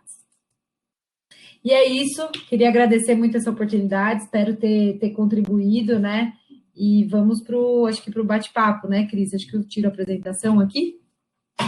Vamos, se você quiser deixar, pode deixar também, Jaqueline, sem problema. Tá. Fica uma tela de fundo. Cadê você? Vou te ver aqui? Vou ligar aqui. Demora um pouquinho. Pronto. Não entrou, né? Não. Estou muito sozinha nessa tela. Não fica? Eu fico... não está entrando. Eu fico perguntando para eles, vocês estão aí ainda? Vamos ver se agora vai. Não vai, não está indo minha câmera. Tudo bem, vamos lá. Vou tentando aqui. Tá ótimo. O Abner falou que contribuiu muito, o pessoal agradeceu. Bom, gente, agora se vocês quiserem começar as perguntas, a gente vai começando. O Guilherme fez uma pergunta lá atrás, acho que foi da colhedora, Guilherme, que ele queria saber quantas linhas que colhe. Ah, legal. Guilherme, ela não colhe linhas, ela colhe área total, essa colhedora, tá? Então, a gente fala em largura de corte. Então, desde 1,30 m a 2 metros de largura de corte. Então, essa colhedora é chamada de área total. E aí, é legal já, né, pegando um gancho dessa pergunta, é uma colhedora que ela é focada em forrageiras. Então, assim, desde Tifton até Napier, de pânicos, né, em geral. Então, vários tipos de forrageira. É, inclusive, essa colhedora ela pode recolher alguns resíduos, né? Então, a gente tem muitas empresas, grandes fazendas que fazem plantação de alguma coisa específica que não é forrageira e eles deixam resíduos no campo. E aí eles querem recolher, ela tem essa opção também de recolher esse material e transportar para um vagão, enfim, ela faz esse tipo de trabalho. Vamos ver, tem bastante gente digitando agora. Preciso de um cavalo, eu tô vendo aqui as coisas antigas. A Thaís, precisa de um cavalo, acho que ou ela tá ansiosa. Pois é. Ou o outro, joga Red Dead 2, que será isso, né? Deve desestressar Pois não também. sei também, viu? Ô, Jaqueline, enquanto eles digitam lá, durante a sua apresentação, você falou bastante sobre o seu início de carreira, seu desenvolvimento, tudo. E aí eu queria que você falasse um pouquinho para eles. Você acha que durante a sua carreira, o seu desenvolvimento de carreira, começou já no início da graduação? Você ainda na graduação? Legal. Cris, eu acredito que o desenvolvimento da minha carreira começou antes. Eu acho que a partir do momento em que a gente toma a decisão e assume a responsabilidade de entrar numa faculdade e cursar, né, muitas vezes investir nisso, eu acho que a gente já começa aí, porque é a responsabilidade de conseguir atingir os nossos objetivos no dia a dia da faculdade mesmo, né? Sim. Eu acho que a faculdade nos traz grandes desafios e muita gente tem que trabalhar ainda junto com a faculdade. E a partir do momento que você escolhe isso para sua vida, eu acho que você já começa a moldar a sua trajetória aí. Porque o que você faz com essa oportunidade é que vai te transformando e vai te levando para o seu futuro, né? Exatamente. A nossa escolha, né? Quando a gente faz aquela escolha, vou para isso, né? Sim, exatamente. E como eu falei, né, ao longo da minha apresentação, eu acredito que muito o que a gente faz ao longo da faculdade, a gente colhe muitos frutos, né? Seja eles positivo ou não, né? Porque dependendo da conduta, infelizmente você colhe frutos negativos no futuro. Mas se você fizer uma boa conduta durante a faculdade, escolher caminhos bons, né, a serem seguidos, terem pessoas a quem se espelhar ao longo desse caminho, eu acho que você só tem a colher bons frutos, só tem um futuro aí promissor. Com certeza. Tem uma pergunta aqui do Luiz. Você trabalhou nas duas maiores empresas de produção de carne do Brasil, somente voltada para bovinos. Nunca pensaram em fazer equipamentos voltados para avicultura? Perguntou isso porque ele trabalha com avicultura, viu, Ah, Jaqueline? é? Legal. Luiz, você acredita que eu não falei na minha apresentação, mas entre trancos e barrancos, no início da trajetória do meu pai dentro da empresa, né? Ele trabalhou com equipamentos voltados para avicultura, na época do Proálcool também teve alguns equipamentos para usina de cana, porque, na verdade, ele tinha que fazer as coisas acontecerem para poder ganhar dinheiro, porque a pecuária tinha altos e baixos. Então, hoje não é o nosso objetivo, né, para trabalhar com avicultura. A gente tem um foco muito grande em pecuária bovina, mas quem sabe no futuro, né? Agora consegui ligar a câmera. Ah, ótimo. Tem uma pergunta do Tadeu. Tadeu é professor do curso, tanto da agronomia como da veterinária. Ah, que legal, Tadeu! Tadeu é zootecnista também, viu, Ele é meu Jaqueline? veterano. Ah, tem Agora vi aqui. tem um recadinho dele aí para você.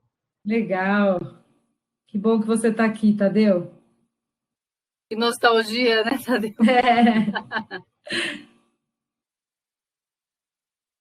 A Thaís também. Você quer que eu vá lendo para você? Você prefere ler? Pode ler, Cris. Então, Tadeu escreveu Jaque, parabéns pela palestra, uma excelente trajetória de foco e crescimento. Que nostalgia vê-la, saudades de Botucatu. A Thaís escreveu, parabéns, Jaqueline, pelo foco, pelo trabalho. Tem uma pergunta. Você disse que no começo queria trabalhar com bem-estar animal, aí foi fazer um trainee no Canadá. Você trouxe alguma coisa de lá para o seu trabalho? O Brasil tem que avançar muito nisso. Tem toda uma discussão que está crescendo sobre carnes veganas, bois que pastam, etc. Atualmente desenvolveram carne em laboratório em algum país aí. Não lembro. Fala um pouco disso, se a Casale pensa nisso, enfim. Legal, nossa, foi bastante abrangente o tema da carne. E um ponto muito bom, apenas um ajuste, eu fiz o estágio na Austrália. O Canadá foi o meu intercâmbio antes de entrar na faculdade. Mas beleza, a Austrália, ela tem é uma referência, né, como eu disse, em bem-estar animal. E o que eu trago, assim, né, eu converso muito com pecuarista, com consultores, enfim, do nosso segmento. Pouco a pouco a gente tenta ir conscientizando, né, muito os pecuaristas, os produtores nesse assunto. Eu não trabalho diretamente com bem-estar animal. Eu tomei a decisão, né, de lá durante a minha faculdade de atuar com gestão e assim eu tracei a minha trajetória profissional. Mas eu acredito que e a gente vai começar, inclusive, a trabalhar muito nesse ponto na nossa comunicação, uma entrega de um alimento conforme foi como fala? Estou com a palavra em inglês na cabeça. Como foi... Produzido, você quer dizer? Não, a certificação, a rastreabilidade? Não. O alimento foi planejado, né? O planejamento nutricional para aquele rebanho, se a gente conseguir entregar a qualidade conforme foi planejada pelo nutricionista, pelo zootecnista ou profissional que está respondendo por essa empresa, a gente acredita que isso também é trabalhar com bem-estar animal dentro do nosso elo da cadeia, né? Então, entregar um alimento de qualidade na hora certa, na rotina adequada para os animais, dentro do manejo nutricional correto. Então, a nossa máquina ela faz um papel muito importante nesse elo de bem-estar. Inclusive, a gente quer comunicar mais isso para o produtor, para ele entender que o bem-estar não é só no manejo de curral. Muitas vezes a pessoa entende que é na hora de vacinar, na hora de você manejar o gado. Não, o bem-estar animal está no dia a dia, ele está todo dia presente. Então, isso eu acho que é um ponto muito importante. E sobre as carnes veganas e tudo mais, isso tem um holofote muito grande. Obviamente, é algo muito pequeno perto do potencial e da demanda do mercado como um todo da carne bovina. É um nicho do nicho do nicho, né, a carne vegana, mas hoje ela é um produto ainda caro, né? Não existe uma demanda, é uma demanda muito específica que sempre vai existir. Agora, se a gente começar a falar da carne de laboratório, que eu acho que aí é uma ameaça para o segmento como um todo. Por quê? A carne de laboratório, ela foi desenvolvida a partir de célula bovina. Você sempre vai ter que ter o bovino para poder ter a célula bovina. Mas, imagine se isso consegue ganhar escala e preço, né? Porque hoje o quilo da carne de laboratório é mais de R$1.000. Mas e se um dia isso virar escalável e ter preço acessível, né? Aí, em contrapartida, né, a gente tem esse apelo todo ambiental e a gente sabe que a carne do Brasil ela é uma carne verde, não só por estar no pasto, mas também por ter boas práticas de mercado, e esse é um assunto que vale uma palestra, um tema só disso, viu, Cris? Mas a gente sabe que se aumentar a demanda de boi, de comida em geral, não só de boi, né, ela só vai aumentar. Se a gente continuar produzindo o que a gente produz hoje, em 2050, a gente já não alimenta o mundo. Então, se a gente tiver alternativas também para que a gente consiga alimentar a população de uma forma financeiramente viável, todas elas são bem-vindas. Então, eu acho que tem uma questão apelativa dessa questão da carne de laboratório, eu acho que deve ser vista por todas as empresas da indústria, da cadeia como um todo, porque, sim, de uma certa forma, mesmo que muito distante, pode ser uma ameaça para o setor. Mas, em contrapartida, a população só está aumentando a demanda por carne, por proteína, por alimento. A África quase não come proteína animal, porque não tem acessibilidade, acesso, né, não tem poder aquisitivo para comer a proteína animal. Então, se a gente conseguir uma proteína muito mais barata, de forma escalável, nossa, é maravilhoso, né, para a população mundial como um todo. Então, isso sim, Thaís, respondendo agora objetivamente, está no nosso radar e a gente tem analisado esse cenário constantemente dentro do nosso planejamento estratégico. Legal. O Pedro fez uma pergunta também. Você acredita... Peraí que está chegando um monte aqui. Você acredita que com o crescimento da demanda por carne de maior qualidade, o país tem capacidade de se adequar, ou é algo que vai demorar tempo por conta da economia e etc.? Acho que é mais ou menos isso que você estava falando, né? Eu acho que o Brasil, a gente tem muita tecnologia para entregar uma carne de qualidade. E o produtor já sabe produzir essa carne. A gente só precisa que se pague por ela.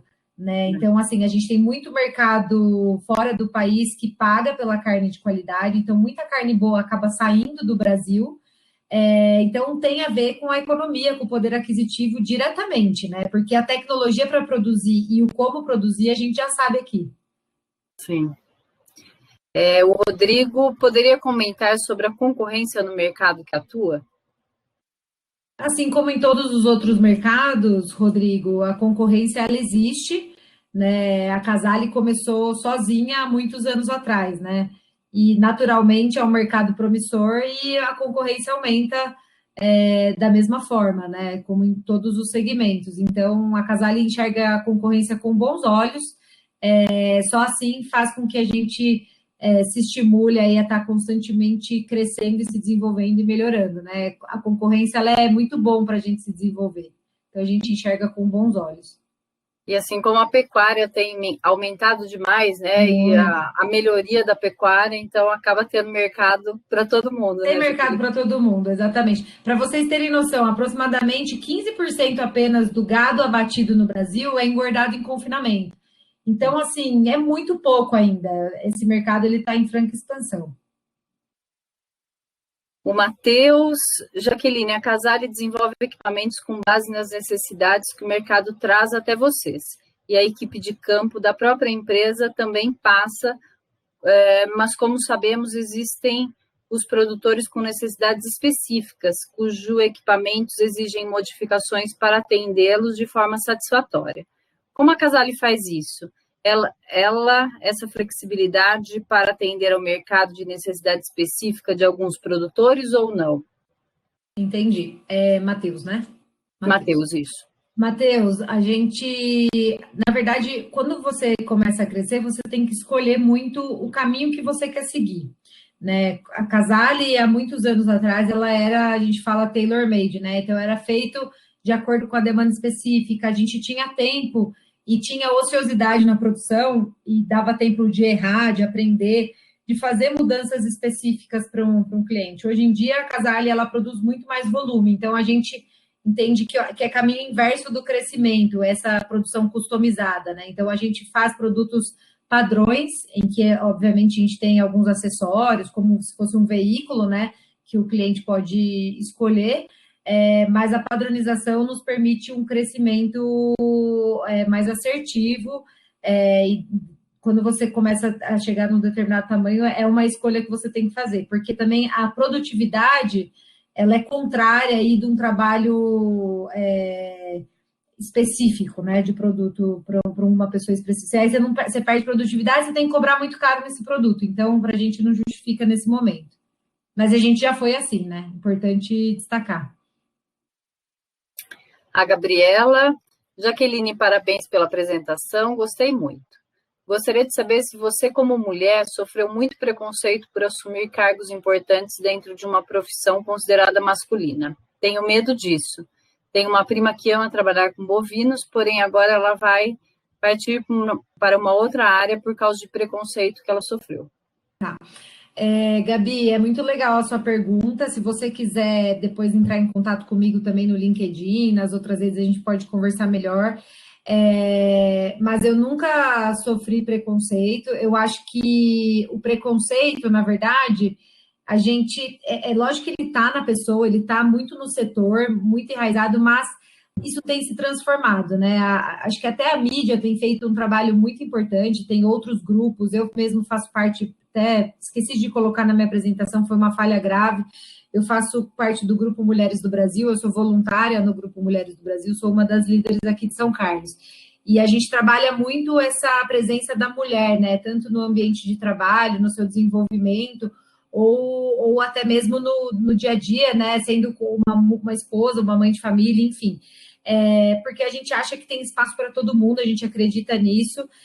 Eu não sofri, eu não tenho amigas que também tenham passado por qualquer situação constrangedora no setor, mas eu acho que a postura e como a gente se posiciona e também o embasamento, né? Eu acho que tudo a gente tem que estudar, não é só mulher. Eu acho que qualquer pessoa a gente tem que estudar, a gente tem que saber o que a gente vai falar, a gente tem que dar, não tem que dar oportunidade para a pessoa, para abrir espaço para alguém fazer qualquer gracinha. Eu acho que a gente exige uma seriedade muito maior, sim, da mulher, para que não abra espaço no campo, mas eu não vejo isso como um desafio, tá? Eu acho que por isso que a gente pode conversar bastante.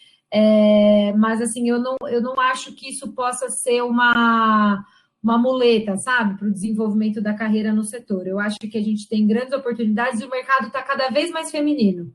No campo, a gente tromba mulher aí agora, tá muito bom. Exatamente. O Estevam perguntou: você sente saudade de algum estágio, emprego, intercâmbio ou algo em específico de toda a sua trajetória? Por quê? Nossa, Estevam, essa é difícil, hein? Agora você me pegou. Eu acho que eu sinto falta, assim, da época que eu estava aprendendo, sabe? Eu acho que principalmente na Austrália, em que eu tive a oportunidade de aprender como mão na massa, assim, eu era muito questionadora, eu escrevia muito, tal, mas às vezes eu falo, nossa, eu devia ter perguntado mais coisa, mais coisa. Então, assim, eu tenho sede um pouco de aprender. Então, às vezes eu falo, nossa, isso daqui eu não lembro como que era lá, eu devia ter aprendido melhor. Então, eu acho que lá foi uma escola muito grande e foi muito prático para mim. E eu sinto falta de poder ter feito mais pergunta ainda do que eu já fiz. Eu acho que é o que a gente mais sente falta depois, viu, Jaqueline? Né? Então, assim, eu acho que a gente aproveitei mais aquele professor, porque eu não explorei mais o conhecimento dele. Eu acho que a gente tem a oportunidade na faculdade de perguntar, né? De fazer bastante pergunta, de falar, eu não de errar, né? De errar, O Abner perguntou qual projeto vocês têm no continente africano. Abner, a gente está desenvolvendo agora uma. Não é bem uma revenda, porque é muito complexo lá ainda para o nosso segmento um revendedor, mas a gente está desenvolvendo um parceiro mesmo, ele já está indicando negócios e participando, ele é zootecnista, nutricionista, focado em nutrição, então ele está alavancando os negócios e eu acho que de pouquinho em pouquinho os negócios vão crescendo e vão acontecendo, mas o continente africano é bastante desafiador. O Marcos, ele é professor do curso também, o Marcos Guzmão, é engenheiro agrônomo. Ele falou: parabéns, Jaqueline, pela esclarecedora palestra. São significativas as perdas de forragem durante os processos de colheita, ensilagem e distribuição. Quais os pontos a serem considerados na mecanização desde o processo visando reduzir tais perdas? O Marcos é pesquisador também da Embrapa Pecuária Sudeste, Jaqueline. Vixe, Marcos, então troca e abre a câmera essa história aí. Eu vou dar aula para professor? Ele é da área de fitossanidade. Então tá bom. Mas, Marcos, eu acho que é bastante abrangente, né? Falando mais especificamente, o que eu vejo, né, mais específico do nosso segmento de nutrição de bovinos, pensando no processo de ensilagem, né, como você citou. Eu acho que a mecanização adequada e o ponto certo de colheita, né? A gente vê muita gente fazendo colheita, o capim já está passado, então você acaba tendo um aproveitamento nutricional muito baixo desse material. Então, eu acho que tanto o ponto ótimo de colheita para aquele tipo de material que você está colhendo, né, quanto as tecnologias adequadas. Então, assim, e o próprio processo de ensilagem em si, né? Eu acho que tem técnicas muito bem exploradas em relação a esse processo e que visam perdas mínimas, mas se a gente for falar da ensilagem em si, obviamente aí a gente zerar ar, né? Não ter ar na silagem para que a gente não tenha proliferação de micro-organismos aí afetando a qualidade da nossa silagem. Eu acho que tudo isso é perda, né? Eu acho que tem bastante coisa para explorar nesse assunto.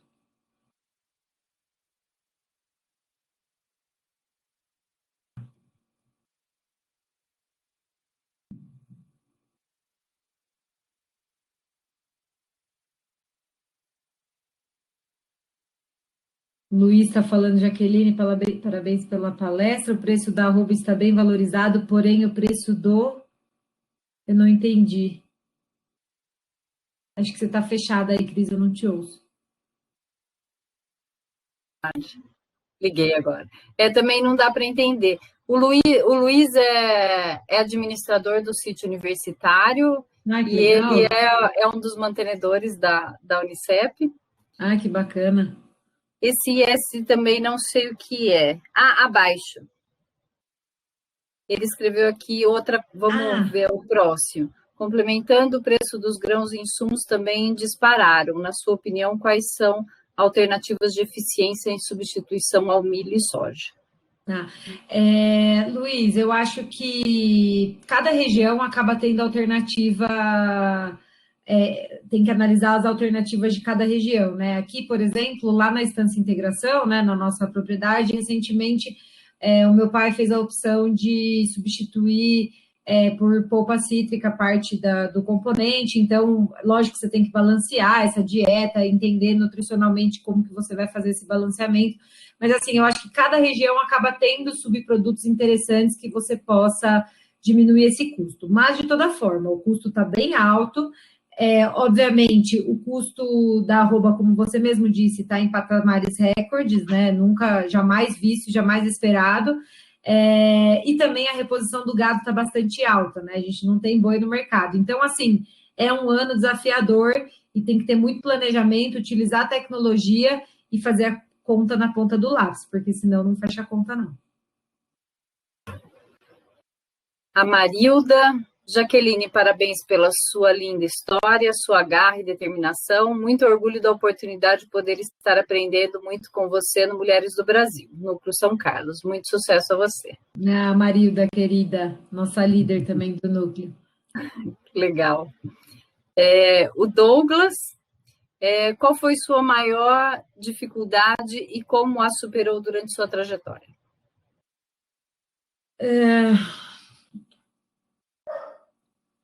Eu acho que a minha maior dificuldade foi ter que fazer escolhas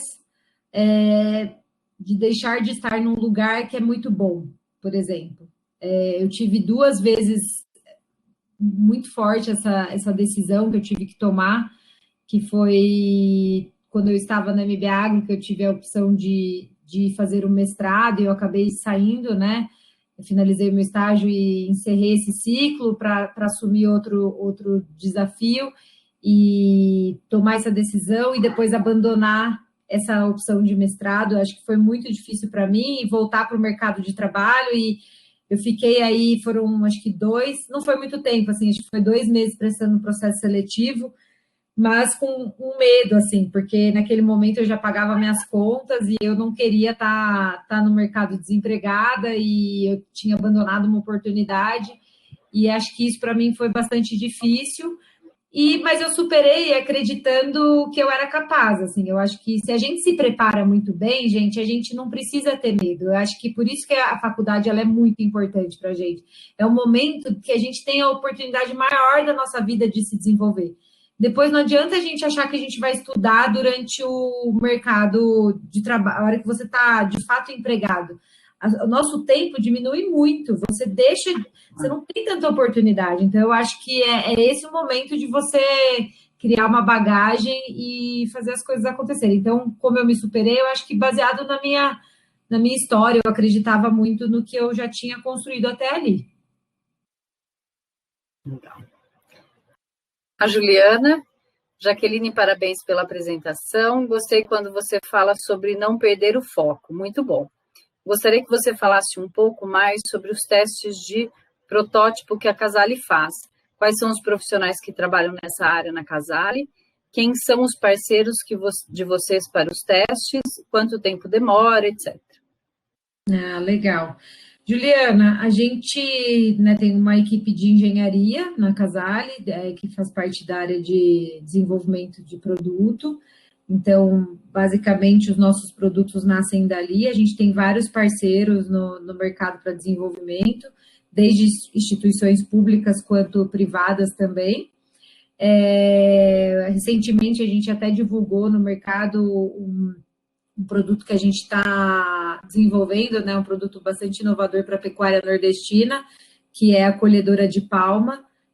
Para quem não sabe, a palma é um tipo palma forrageira, é um tipo de produto que vai na dieta do gado, muito utilizado lá, mas o grande desafio é a colheita, por ser bastante espinhosa. Então, a gente está desenvolvendo isso com a Embrapi e a USP aqui de São Carlos, então são parceiros nossos nesse desenvolvimento em específico, e dentre outros a gente também tem em diversos lugares, mas a gente gosta de usar bastante a mão de obra daqui de São Carlos, porque acho que a gente tem muita gente boa aqui.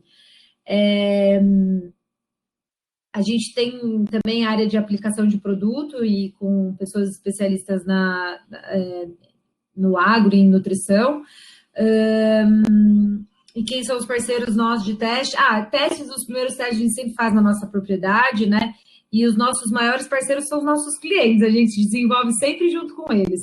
Não tem pessoas melhores para desenvolver com a gente. E tempo que demora depende muito da complexidade do produto, o quanto a gente domina esse produto, se é só uma melhoria, enfim, tudo isso é protótipo. Então, varia aí entre 1 ano a 3 anos, depende muito da complexidade e até mais. A colhedora de palma forrageira, a gente iniciou os primeiros estudos em 2013, então a gente vem há muito tempo pesquisando, desenvolvendo conhecimento também junto com uma equipe do Nordeste, que é focada nisso.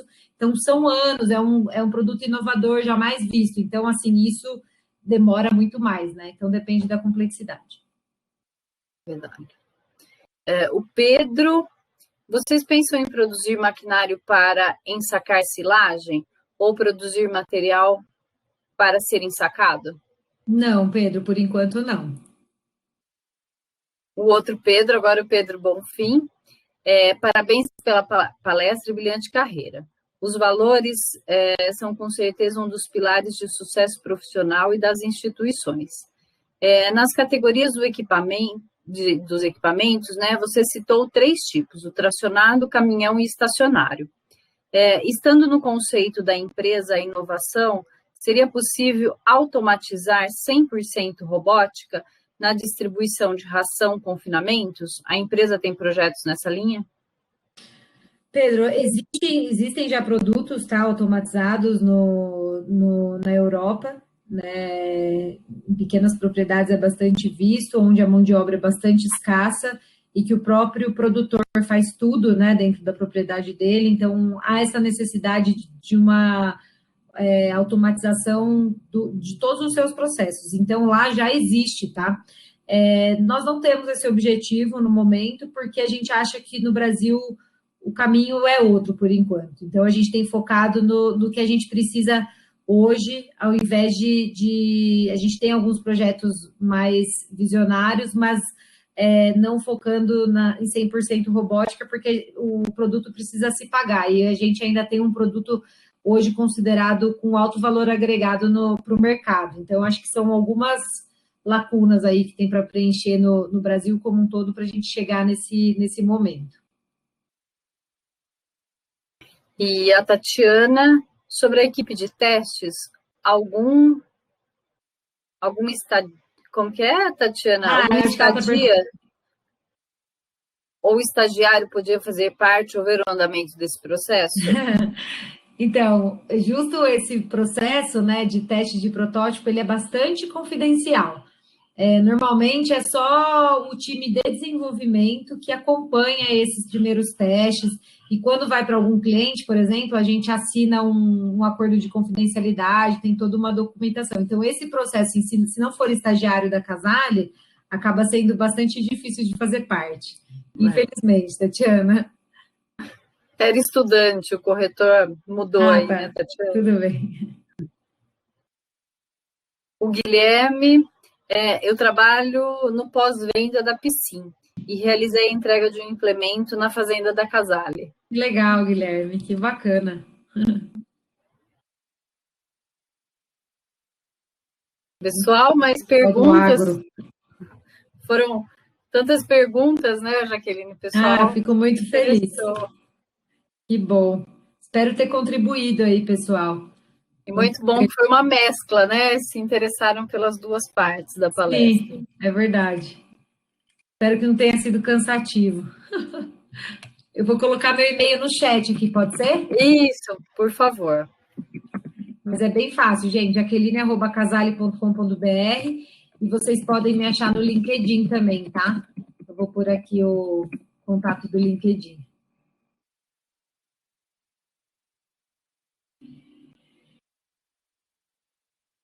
E pelo LinkedIn, né? Mesmo o pessoal que entrou esse ano, é interessante já ter o LinkedIn, né? Para já ir começando com certeza. A ver o que tem, como funciona, né? Não é verdade, eu estou falando de LinkedIn, mas às vezes a gente entra no LinkedIn e já está só no fim da faculdade, né?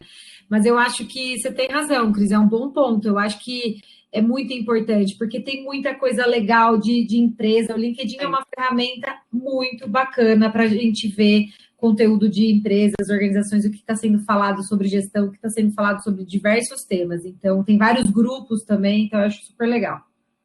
Eu gosto também. Agora todo mundo quer estagiar na Casale, viu? Estou lá no LinkedIn de olho nas vagas de estágio. Faz um LinkedIn bem bonito lá, gente.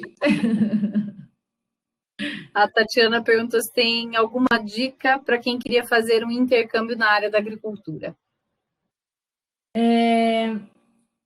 Eu tenho uma dica, não necessariamente para a área de agricultura, mas eu acho que é uma dica importante. Quando eu estive na Austrália, né, eu conheci um colega brasileiro, ele tinha feito engenharia agronômica aqui no Brasil, numa universidade estadual de Minas, lá, acho que foi Lavras, muito boa, não sei se é federal ou estadual. É federal. Federal, né? E ele estava na Austrália há um ano, trabalhando com agricultura, mais especificamente na montagem de irrigação na fazenda grande em que ele trabalhava. E quando eu o conheci, ele não sabia falar inglês. Ele não sabia falar inglês, e eu falei, mas como assim? Você está há um ano na Austrália e você não sabe falar inglês? Aí ele falou, é que eu trabalho só com mexicano, acho que era uma coisa assim, alguém que falava espanhol, acho que era mexicano. Eu trabalho só com mexicano, acaba que a gente fica falando portunhol e tal. Daí eu falei, cara, você está aqui há um ano, você é engenheiro agrônomo formado, ele tinha acabado de formar, ele foi para a Austrália, querendo ter um ano de experiência. E aí ele falou, eu não volto mais para o Brasil porque eu tenho vergonha. Como que eu vou voltar sem falar inglês? Eu falei, então você precisa mudar hoje. Você começa a mudar agora, porque se você ficar aqui falando portunhol, e aí você vai querer voltar para o Brasil como engenheiro agrônomo formado sem falar inglês, morado na Austrália. Então, eu acho que uma coisa que é sine qua non para qualquer profissão, você vai para um país, você aprende a língua. Gente, porque imagine você voltar para o mercado de trabalho aqui no Brasil, você fala assim, você fala, sei lá, para a Espanha, você fala espanhol? Não. Você morou na Espanha? Mas é que lá eu falava portunhol mesmo. Então, assim, o mínimo de desenvolvimento eu acho que é a língua, né? Então, eu acho que é a principal dica. Eu acho que os caminhos tem vários, né? Tem empresas específicas para isso. Acho que tem a indicação, tem os contatos, tem as coisas boas que a gente pode também, de oportunidade, pegar aqui no Brasil. Mas o que fazer lá, eu acho que é muito importante. Como usar o tempo a seu favor, né? E uma delas é aprender a língua, gente.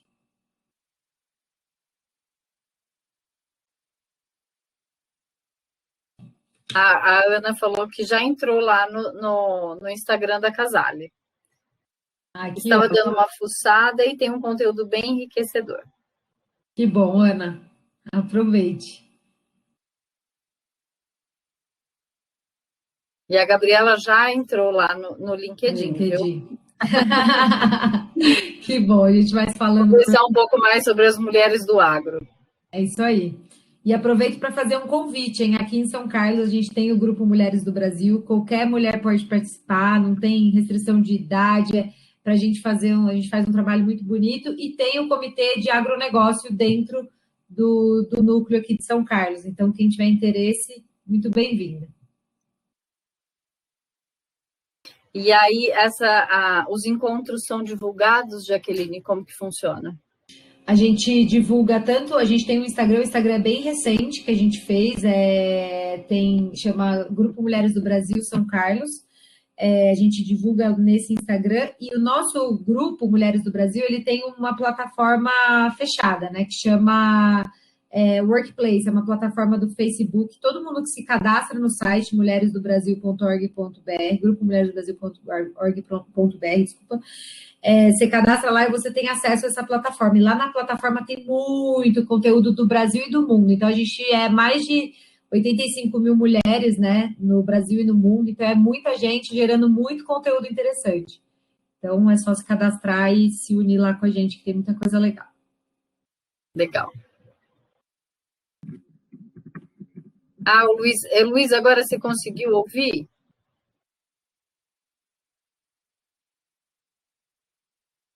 Comitê de agronegócio. Temos outros, né? A Marilda, por exemplo, que está aí, é do Comitê de Empreendedorismo. Então, um comitê é uma frente de trabalho que a gente faz e atua em cima desse determinado assunto. Então, o de agronegócio é uma delas. Acho que ele perdeu essa parte que era o comitê do agronegócio.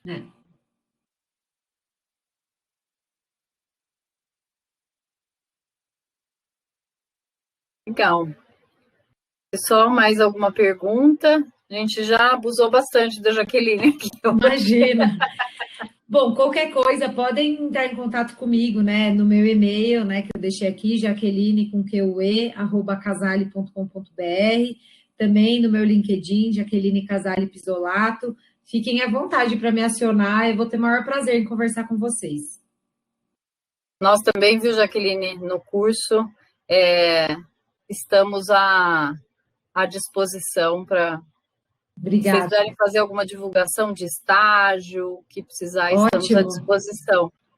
Combinado. Sim, vai ser muito importante essa ponte aqui. A Tatiana, ela nos ensinou a perguntar tudo, abusar do palestrante. Olha só. O Luiz Felipe não tinha ouvido. Luiz Felipe era o outro Luiz que tinha perguntado e não tinha ouvido.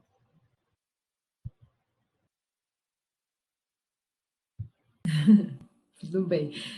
Bom, qualquer coisa me mandem mensagem depois. Jaqueline, muito obrigada, viu, pela sua presença. Obrigada a vocês. Obrigada por ter aceitado o convite. Gostoso. Abrir esse simpósio, o simpósio de 2021, foi muito interessante, muito bom. Obrigada, que bom. Espero ter ajudado, né? E sigo à disposição, gente. Muito obrigada. Foi um prazer estar aqui com vocês e ter recebido esse convite. Obrigada, o prazer foi nosso. Obrigada, gente. Boa semana para todo mundo e bom simpósio. Obrigada, igualmente. Obrigada. Tchau, tchau, pessoal. Tchau, tchau.